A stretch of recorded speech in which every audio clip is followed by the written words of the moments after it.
Picture this. January 21st, 1957. Police knock on a door in Connecticut. They're about to arrest a man they've been hunting for 16 years, and a psychiatrist has just made the most insane prediction in criminal history. He's described exactly what this bomber will be wearing when they catch him. Down to the type of suit, down to the buttons. The door opens, and the officer's jaws drop. But I'm getting ahead of myself. Let me tell you how New York City lived in absolute terror for 16 years because of one man's shattered mind. December 1950, Radio City Music Hall, packed with families watching a movie. Suddenly, boom! An explosion rips through the theater. People screaming. A seat has exploded underneath someone. Metal shrapnel tears through their leg, blood pooling on the floor. Smoke everywhere. Parents grabbing their children, running for the exits in pure panic. Grand Central Station. A man picks up a payphone. Boom! The phone booth explodes. Glass shards embedded in his face. He's on the ground, can't see, blood pouring from his eyes. People trampling over him trying to escape. Penn Station. Port Authority. The New York Public Library. Boom. Boom. Boom. 33 bombs planted across New York City, and police have nothing. No fingerprints, no witnesses. Just letters signed FP, promising more justice. The city is living in absolute horror. You go to make a phone call. Will it explode? You sit down at the movies? Is there a bomb under your seat? You walk through a train station? Will you be the next victim with shrapnel in your chest? And here's what makes it even more terrifying.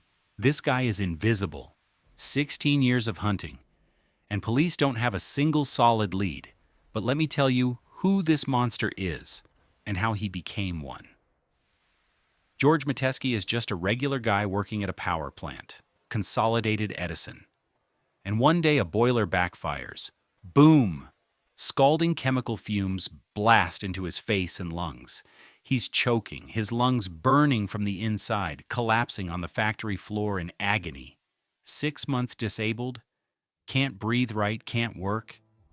And Consolidated Edison, they fire him.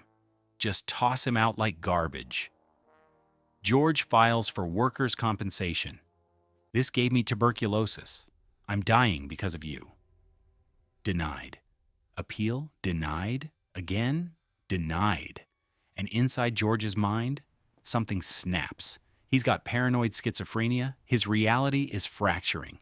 In his twisted delusions, Consolidated Edison isn't just a company that wronged him.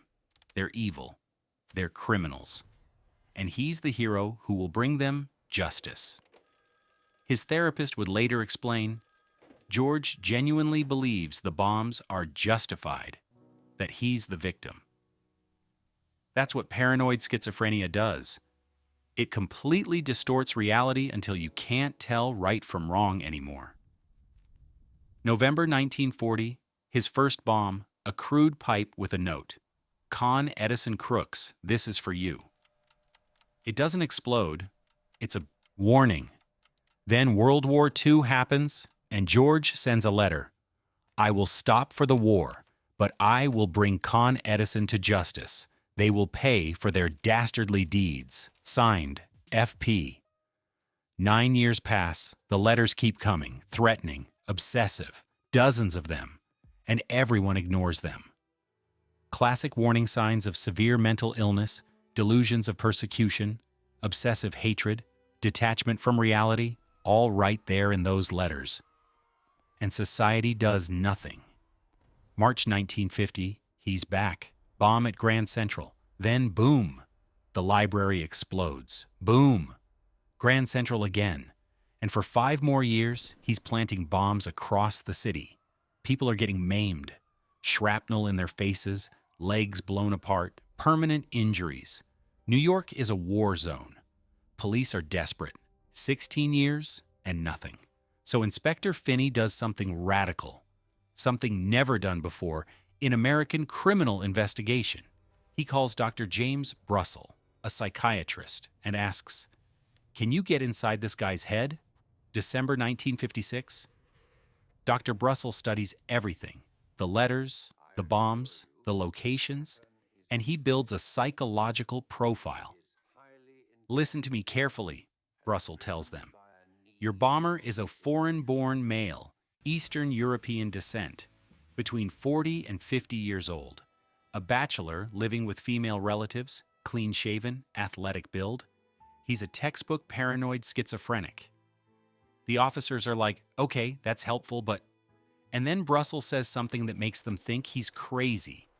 When you find him, he will be wearing a buttoned, double-breasted suit. A suit. He's predicting the guy's clothing. They publish the profile.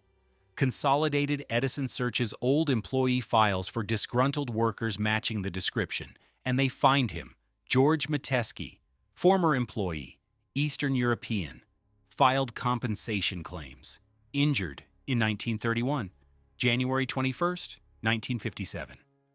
Police arrive at George's house in Connecticut. They knock, the door opens, and standing there is a clean-shaven, athletic, neatly dressed man, living with his two sisters, matching every detail of the profile. They question him, and George just confesses, like he's been waiting 16 years for this moment. He tells them everything, the bombs, the locations, what FP means, fair play, because in his delusional, fractured mind, he's seeking justice.